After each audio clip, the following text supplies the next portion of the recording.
પાકિસ્તાનનો ભુજ સહિત 15 શહેરો પર ડ્રોન અને મિસાઇલ દ્વારા હુમલાનો નિષ્ફળ પ્રયાસ કર્યો હતો. અલ્લુ અર્જુન અને આમિર વચ્ચે ગુપ્ત બેઠક યોજાઈ હતી. જમ્મુમાં 72 કલાકનું એલર્ટ, ગામડા ખાલી કરવામાં આવ્યા હતા. પાકિસ્તાન સાથે તણાવ વચ્ચે ભારત પહોંચ્યા સાઉદી અરબના વિદેશ મંત્રી.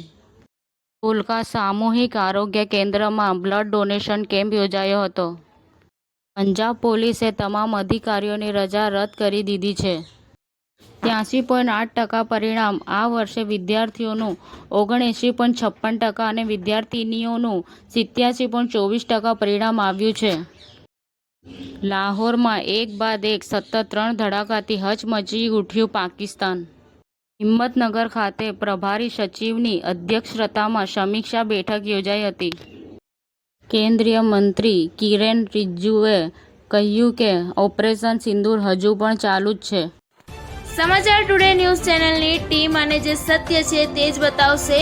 આપ જોતા રહો સમાચાર ટુડે ન્યૂઝ ચેનલ. ગુજરાતની ધરતીનું ગુજરાતીઓ માટે જ, એટલે કે સમાચાર ટુડે ન્યૂઝ. અમારી સમાચાર ટુડે ન્યૂઝ ચેનલને લાઈક કરો, શેર કરો અને સબસ્ક્રાઇબ કરો અને જોડાયા રહો સમાચાર ટુડે ન્યૂઝ ચેનલ સાથે. મળશે દરરોજ ઇનામ જીતવાની તક. અમારા સભ્ય બનો, જોડાઓ અમારી સાથે.